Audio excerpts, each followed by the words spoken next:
Well, the countdown to Christmas is on, and that means we're soon going to be talking about our holiday gift guide and giving you some great deals from local retailers. But more and more of us are also shopping online. After all, it is convenient, but that doesn't always mean you will get what you see on your screen. When the item is not what you expected, there are ways to complain effectively.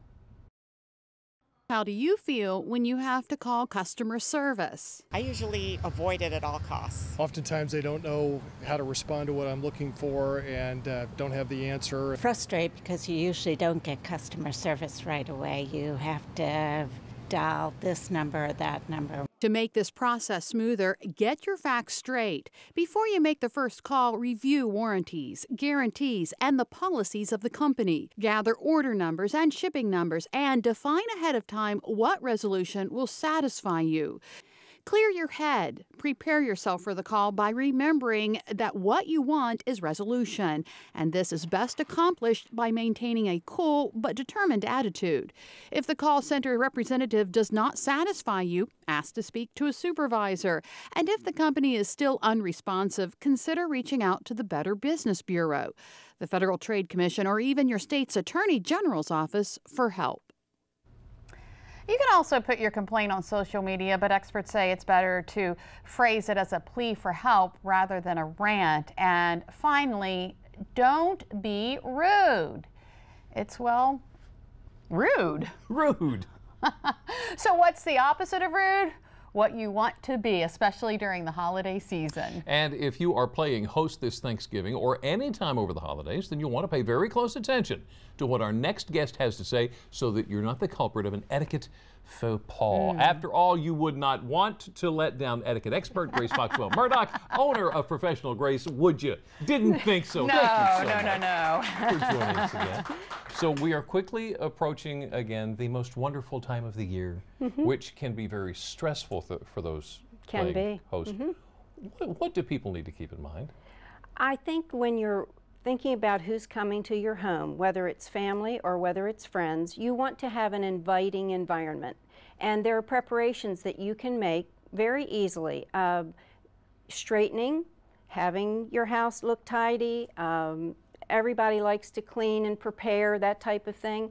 Now, if it's family, they can understand if you have projects going on and if there are things that are going on in your house that you might not always get to put away tidily, close those areas off so that they are not exposed to harm or anything being confused when they're at your home. Yeah. But pre-preparation is just important. Okay, so say you're expecting overnight guests, but you don't have enough beds for them.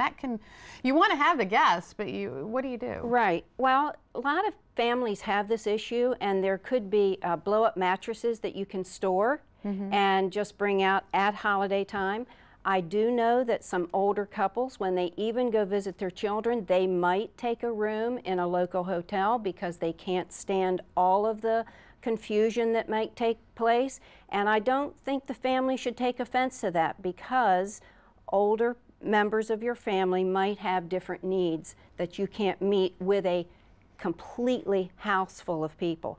But it's the preparation for planning and telling them, we have an air mattress. Is that okay with you? We have a pull-out sofa. Is that okay? And giving them a space because people still need some quiet time during the holidays to enjoy the time together. Sure.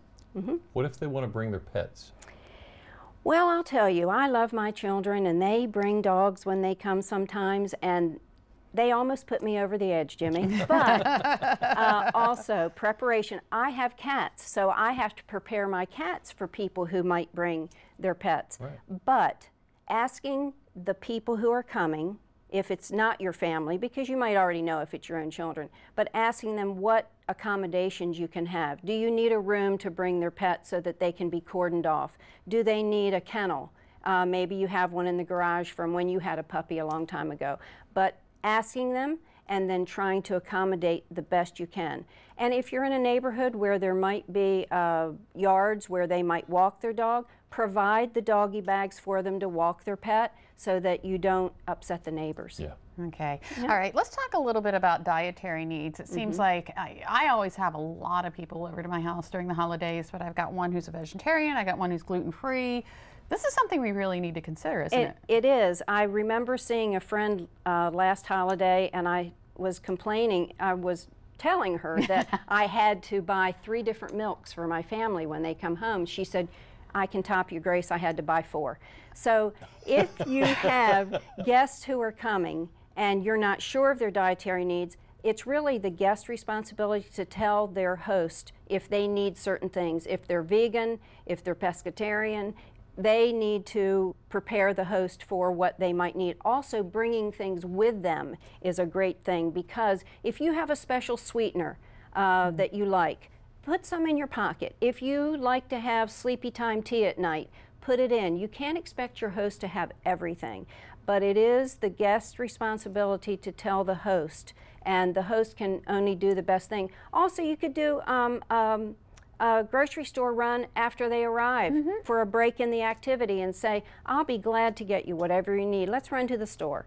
Yeah, that's going to be my next question. Flipping on the flip side of that coin, if I'm the guest, what's expected of me? I do think that you need to prepare your host for some things that you might need, some dietary things, or some accommodations. If you need Like if you're tall? No, I'm sorry? Like if you're tall? Yes, if you're tall, and you might need that extra tall blanket, Jimmy. But preparing them, because that's graciousness. And I think, not because it's my name, but using grace during the holidays, using your best manners and giving people the benefit of the doubt. Because what happens is you have a lot of personalities when you're during the holidays, and it's not people you see all the time. So you need to be as gracious as possible as the guest and as the host. All right.